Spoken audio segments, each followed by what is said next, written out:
Praise the Lord. It's the second Sunday of Lent. And in our readings today, God tells Abram to look up at the stars, and that's how many descendants he will have, and that God's going to give him this land. And Abram says, how am I going to know? And then God says, bring me some animals and slaughter them. And so Abram slaughters animals. It says that God passed through them, which is what people did in that day as a sign of entering into a covenant with one another. And that reminds me of Thomas. The disciples told Thomas, we've seen the risen Lord. He's not dead. He's alive.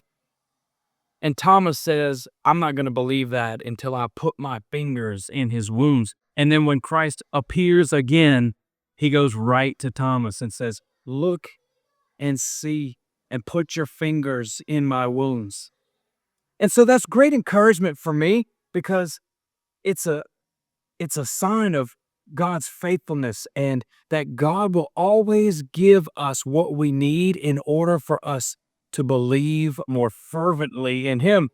So don't ever be afraid to pray and to ask our God for whatever it is you need to believe more fervently.